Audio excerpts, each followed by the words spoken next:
24 मार्च को चैत्र नवरात्र का तीसरा दिन है। इस दिन माता के तीसरे स्वरूप माँ चंद्रघंटा की आराधना की जाती है। माँ दुर्गा का यह लोकप्रिय अवतार है, जिसकी पूजा वैष्णो देवी माँ के रूप में की जाती है। शास्त्रों के अनुसार माँ चंद्रघंटा को हिंदू धर्म में अधिक महत्व प्राप्त है।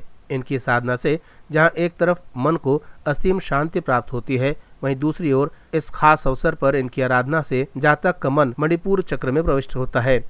ज्योतिषों का मानना है कि माँ चंद्रघंटा की कृपा से अलौकिक वस्तुओं के दर्शन होते हैं, दिव्य सुगंधियों का अनुभव होता है और विविध प्रकार की दिव्य ध्वनियां सुनाई देती हैं। यह क्षण साधक के लिए अत्यंत सावधान रहने के होते हैं। शास्त्रों के अनुसार माँ चंद्रघंटा की आराधना से साधक में वीरता और निर्भयता के साथ सौम्यता और विनम्रता का विकास होता है। ये देवी कल्याणकारी है।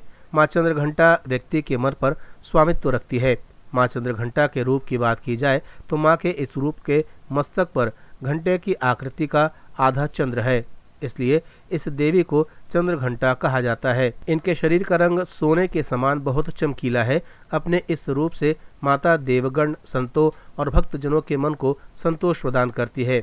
माँ चंद्रघंटा अपने प्रिय वाहन सिंह पर बैठकर अपने 10 हाथों में खड्ग, तलवार, ढाल, गदा, पाश, त्रिशूल, चक्र, धनुष भरे हुए एक तरकश लिए मंद मंद मुस्कुरा रही होती हैं।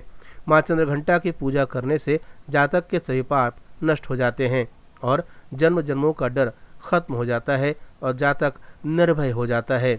धार्मिक ग्रंथों में इनसे जुड़ी पौराणिक कथा की बात करें तो प्राचीन समय में देवताओं और असुरों के बीच लंबे समय तक युद्ध चला।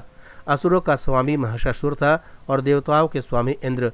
महिषासुर ने देवताओं पर विजय प्राप्त कर इंद्र का सिंहासन हासिल कर लिया और स्वर्गलोक में राज करने लगा। इसे देखकर सभी देवतागण परेशान हो गए और इस समस्या के उपाय के लिए त्रिदेव यानी ब्रह्मा, विष्णु और महेश के पास गए। देवताओं ने बताया कि महिषासुर ने इंद्र, चंद्र, सूर्य, वायु और अन्य देवताओं के सभी अधिकार छीन लिए हैं और उन्हें बंधक बनाकर स्वर्गलोक का राजा बन गया है। देवताओं ने बताया कि महिषासुर के अत्याचार के कारण अब देवता पृथ्वी पर विचरण कर रहे हैं और स्वर्ग में उनके लिए कोई जगह नहीं है। ये सुनकर ब्रह्मा, विष्णु और भगवान शंकर को बहुत क्रोध हुआ। तीनों देवताओं के मुख से ऊर्जा उत्पन्न हुई और देवगणों के शरीर से निकली ऊर्जा भी उस ऊर्जा से जाकर मिल गई। ये 10 दिशाओं में व्याप्त होने लगी। तभी वहां एक देवी का अवतरण हुआ। भगवान शंकर ने देवी को त्रिशूल, भगवान विष्णु ने चक्र प्रदान किया। इसी प्रकार अन्य देवी देवताओं ने भी माता के हाथों में अस्त्र शस्त्र सजा दिए। इंद्र ने भी अपना वज्र और ऐरावत हाथी से उतरकर एक घंटा दिया। सूर्य ने अपना तेज और तलवार दिया और सवारी के लिए शेर दिया। तभी से उनका नाम चंद्रघंटा पड़ गया। अब देवी महिषासुर से युद्ध के लिए पूरी तरह तैयार थी। उनका विशालकाय रूप देखकर महिषासुर समझ गया कि अब उसका काल आ गया है। महिषासुर ने अपनी सेना को देवी पर हमला करने कहा। अन्य दैत्य और दानवों के दल भी युद्ध में कूद पड़े, लेकिन देवी ने एक ही झटके में दानवों का संहार कर दिया। इस युद्ध में महिषासुर तो मारा ही गया, साथ में अन्य बड़े दानवों और राक्षसों का संहार भी माँ के हाथों में हुआ। इस तरह माँ ने सभी देवताओं को असुरों से मुक्ति दिलाई। ब्यूरो रिपोर्ट, जनता से रिश्ता।